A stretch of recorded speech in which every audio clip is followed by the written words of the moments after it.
Friday, TGIF. Part 2 of my reaction video. Y'all know what time it is. Y'all know how I do it. Alright guys, before I get into that, you know what really bothers me? Is when you're the only one that gets up and come to work and gets up and goes to work in the morning. Whole family in the bed asleep. I'm the only jabroni getting up and going to work.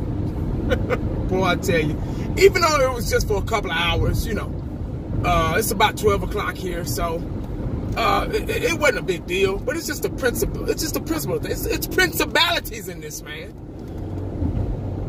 I could have stayed in the bed. What's 2 hours? What's 2-3 hours? You know? But anyway, I got it out the way. I'm on the way back home now, so it's all good. Got the rest of the day and the weekend to chill. Well, Thanksgiving has come and gone. And I have a lot to be thankful for. A whole lot.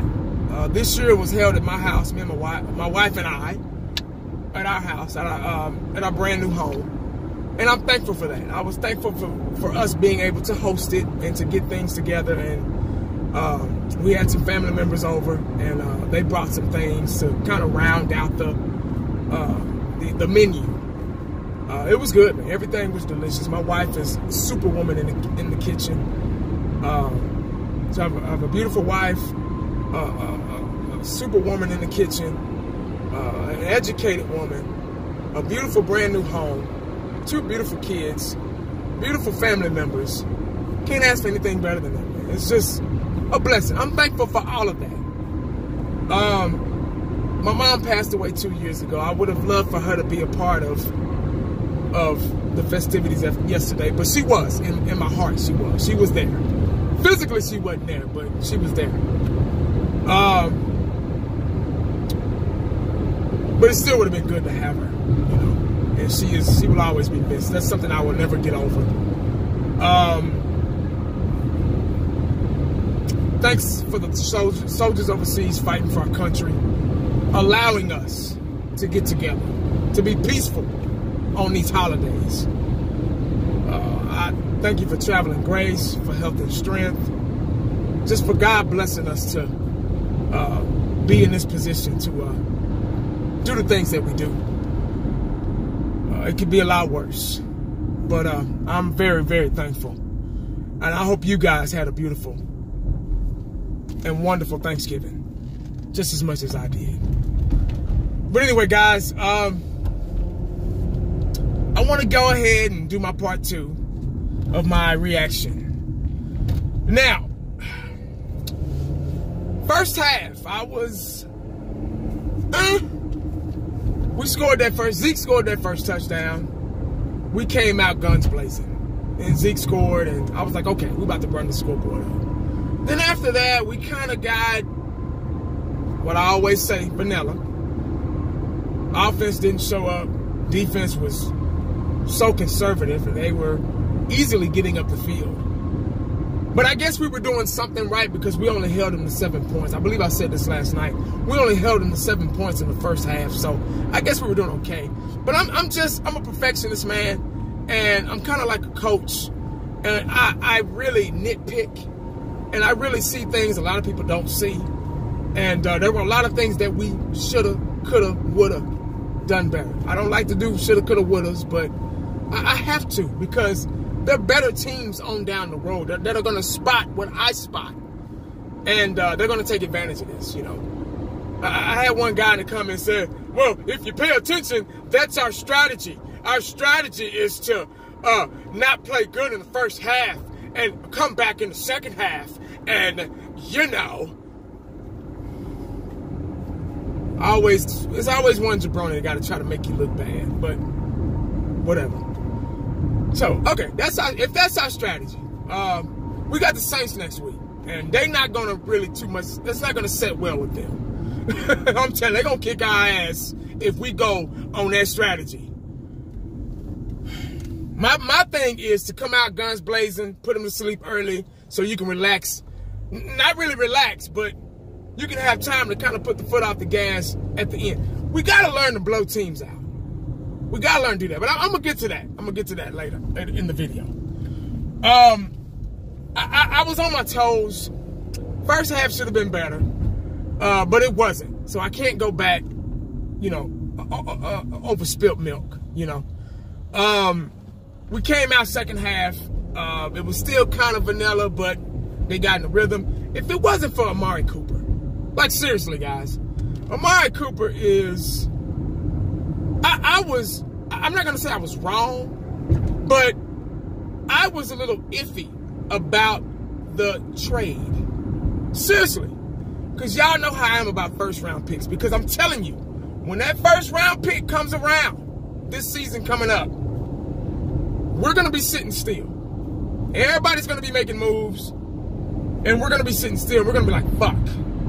You get what I'm saying? So, you know, I was a little iffy about that. But, this guy, this kid, Amari Cooper, is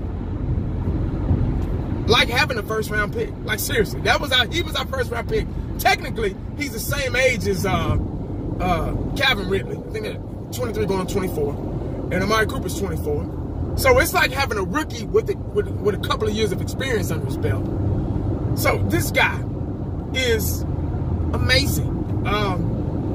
Breakaway speed, route running ability. It's like having Dez with speed. It's like having Dez with speed and good route running.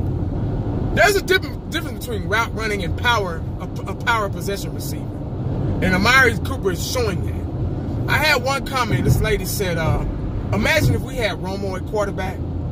Imagine if we had Amari Cooper back in 2014 and 15 and 16 when we had him on one side, Dez on the other, and Romo and Witten out there. Man, we would have been to the Super Bowl so many damn times. Shit. But anyway, can't look in the past. But I'm very proud of that pick, of that trade. And I'm very proud of Amari Cooper. He's really stepped up, man. He's really gone the extra mile to make this team better. He's opened so many other doors. He's opened so many other doors in the run game, the passing game. Just Dak Prescott himself. Now this guy, along with Amari Cooper, is very, very underrated. Has really stepped up to the plate. Xavier Sauer-Follow. I hope that the Dallas Cowboys decide to keep, if and when he comes back, decide to keep Connor Williams on the bench. Seriously, if they don't see what we see, forget the loyalty bullshit. Forget it. You got to go with what's working. You got to go with what's better right now. And if they put Connor Williams back on the damn offensive line in the starting lineup, I'm going to be highly pissed off. Like, seriously. Because if they don't see what we see, something's wrong. Like, seriously. Something's wrong up here. But this guy's done a wonderful job. Tyron Smith was hurt yesterday. I didn't even know he was out until they put the camera on him. He was sitting on the sideline. But had some neck issues, couldn't play. Didn't play yesterday. So we had injuries too. I don't want everybody, all the Redskins fan base, and all this stuff, talking about, oh, my injuries. Shannon started bringing up all the injuries. We had injuries too. We had guys out too.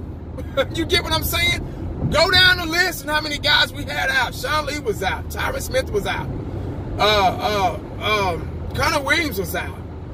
The list goes on. I don't have to do that. I mean, the list is there if you want to look it up. We had guys out too. But see, they don't want to bring that up because they want to make it seem like we beat an injured team. Well, we're injured too.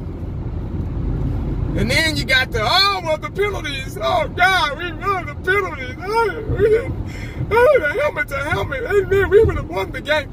I really don't think that would have helped them because we were just a better team. I'm sorry. We were the better team. We were the better team then, and we're the better team now. Early in the season, we were the better team. We were supposed to win that. Now you see how it feels because, if I open the door of penalties, if you want to go down that road, remember when our long snapper that has been doing this for 14, 15 years, for forever, does the same thing about adjusting the ball, getting it ready to be long snapped for the field goal, to be snapped for the field goal. And the bullshit ref called false start because y'all dumbasses jumped off sides. Y'all guys jumped off sides.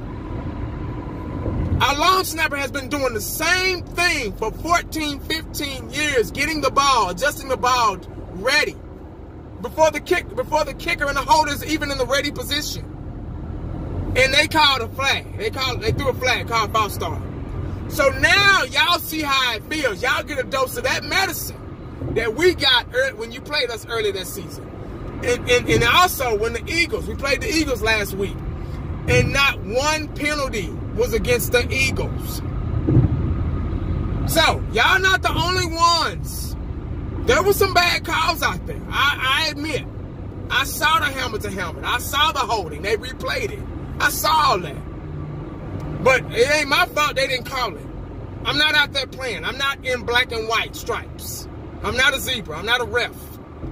So y'all can miss me on all that bullshit. It's tit for tat. Look here, man. There was so much holding going on that Washington offensive line. It wasn't even funny. They just wasn't showing it. they did one time. One time they said illegal hands to the face or something like that. But, man, that was just the start of it, man. They was holding so goddamn much. Our hot boys was getting through there. But the only reason why McCoy, whatever his damn name is, was able to scramble and escape because they was holding. They just wasn't calling that shit. So, it goes both ways, man. So, we were just a better team. We just outplayed them. I don't think that would have helped them if they would have called those penalties on us. We still would have won. So, it really just, it didn't matter. So, anyway, win is a win. We'll take it. And then you got cats so small-minded. This is how small-minded people are. They want to bring up shit from 10 years ago while the game is still being played yesterday.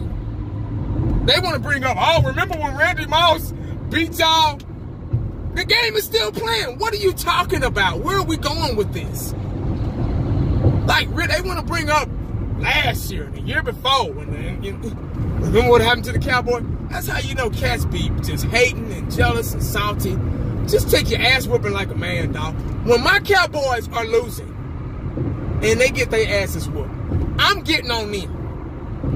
I'm not talking about last year and the year before that, 10, 15, 20 years ago. I'm talking about the game that's being played right now. And I'm getting in the Dallas Cowboy organization shit. I can care less about a fan base member right now. Or at that moment of time. Small-minded people in this world, man, I'm telling you, you'd be surprised. But anyway, man, good game. We ran the scoreboard up. I didn't like the fact that they was playing, I guess they were playing a cover 3 prevent defense. And they were letting these guys get downfield and let them score 20 and get 23. You can't give a team confidence. See, you got to, the Dallas Cowboys have to learn to put away a team to end it with a blowout. Stop letting teams come back. Because one of these times you're going to do that and they're going to come back and win. Playoffs coming up. I don't know if we're going. I don't know if we're not.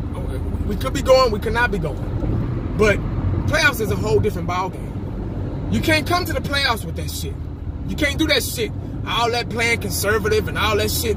Playoff is a whole different type of beast. It's a whole different monster. A whole different ballgame. The game is a lot faster and a way more aggressive.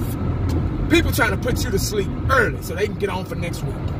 So they can stay in the fight, stay in the hunt. They ain't got time for no bullshit, conservative shit. We got to be aggressive, man. Put these guys, when we got 31, they shouldn't have even scored again. We should have kept scoring.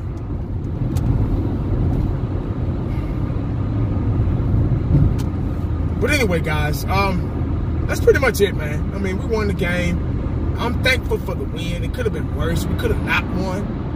So don't think I'm getting on here bitching and screaming for no reason. But you know, I just there's still some things we're not ready for that we need to work on. We're not a playoff team, guys. Just because we won 3 in a row doesn't mean we're a playoff team. We have a lot of work to do. Like seriously. I'm interested to see Tavon Austin in the lineup with Amari Cooper. That's another speedy weapon that we can use as far as trick plays and things like that, showing different looks. So I'm interested to see when he comes back. Tight end play needs to get better. Who was that? Jarring last night that caught that pass. That was good, man. So it was a good step up for him. That's about it, man. With defense, just got to get better, get more aggressive. We got to stop with the vanilla play calling in between first and fourth quarter. We got to keep our foot on the gas. We can't let up. We got Drew Brees and them next guys. They're 10-1. That's all I got to say. Good team. Probably the best team in the NFL right now. So we got to get ready for them. But it's just Friday. Weekend hadn't even came yet. I'm still kind of enjoying this win.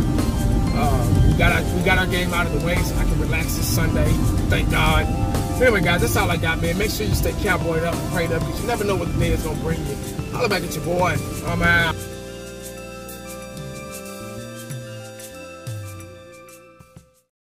And the only thing else I got to say is,